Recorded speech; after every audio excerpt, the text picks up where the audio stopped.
Assalamualaikum. Halo anak-anak, bagaimana kabar kalian? Sehat ya? Anak-anakku, hari ini kita akan belajar tema 1, subtema 2, pembelajaran 5 dan 6. Perhatikan baik-baik ya. Tujuan pembelajaran kita adalah 1. Setelah membaca teks tentang ASEAN dan kondisi geografisnya, siswa mampu menyebutkan kehidupan ekonomi dari dua negara terkait kondisi geografisnya dengan benar. 2. Setelah berdiskusi, siswa mampu menulis laporan tentang perbedaan kehidupan ekonomi dari dua negara terkait kondisi geografisnya dengan benar melalui diagram Venn. 3. Setelah melakukan uji coba dengan bahan patung, siswa mampu menemukan cara membuat patung dengan tepat. 4. Dengan menggunakan bahan tanah liat atau lilin malam atau adonan playdok, siswa mampu membuat patung dengan lebih terampil. 5. Setelah mendengar teks laporan yang dibacakan, siswa mampu menemukan ide pokok dengan benar.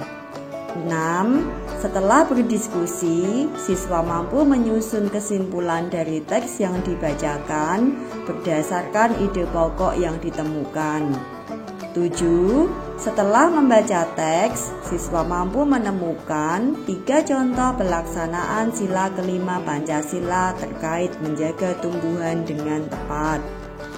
8. Setelah berdiskusi, siswa mampu menerapkan 2 kegiatan yang sesuai dengan sila kelima Pancasila terkait menjaga tumbuhan dengan detail.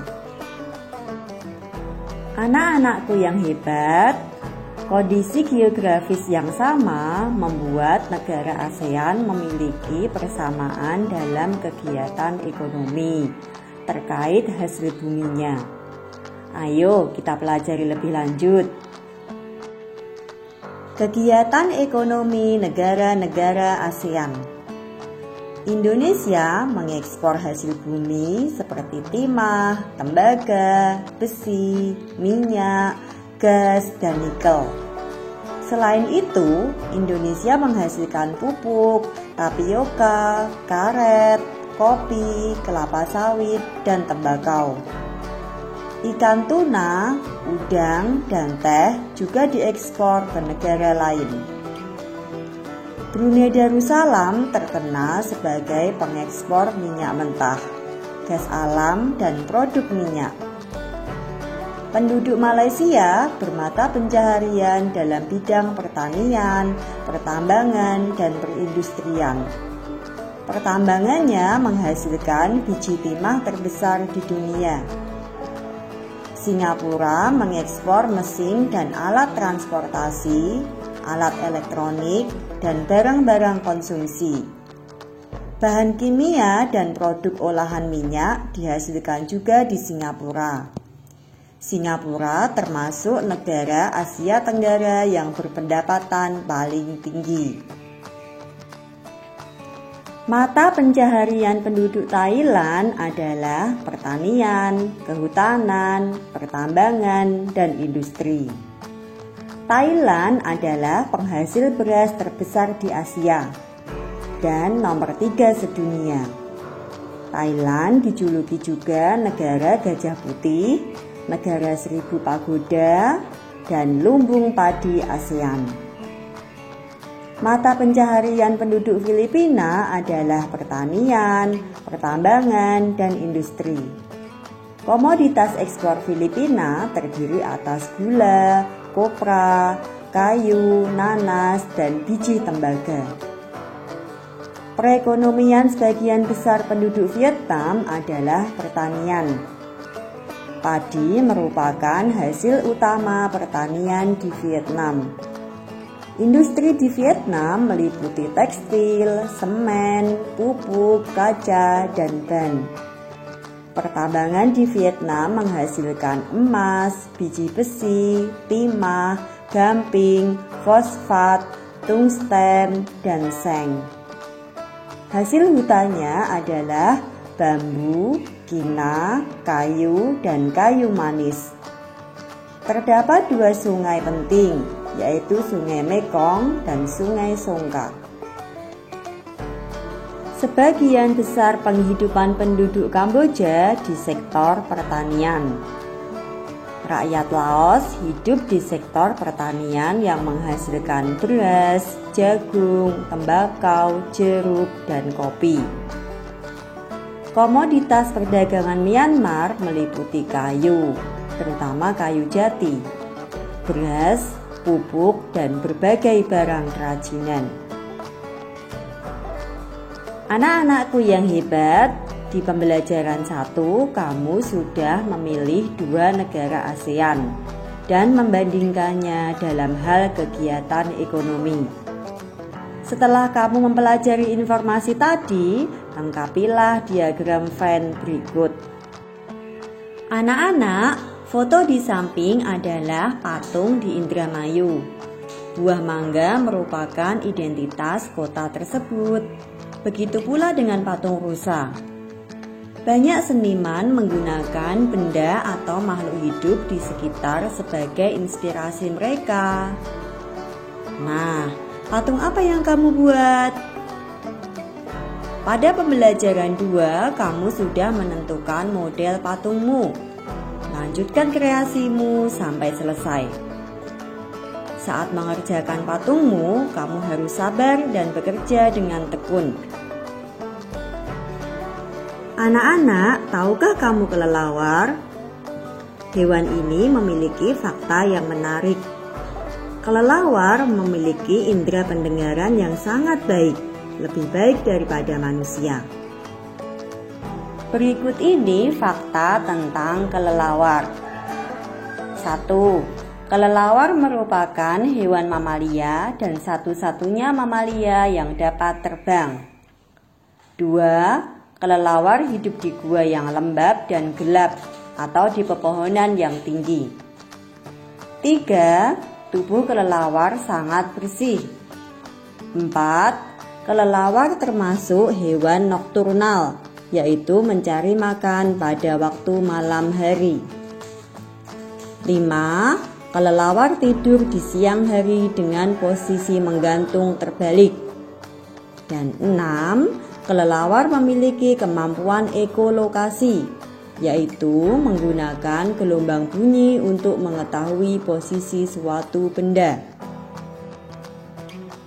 Pada umumnya, kelelawar mempunyai 1 anak dalam 1 tahun. Kelelawar hidup 20-30 tahun. Kelelawar berperan besar dalam penyebaran dan penyerbukan tanaman. Kotoran kelelawar yang menempel pada gua justru akan melestarikan ekosistem, karena pada kotoran tersebut beberapa bakteri dan organisme lain menggantungkan hidupnya. Kelelawar memiliki cakar pada bagian sayapnya. Kelelawar melakukan hibernasi pada musim dingin.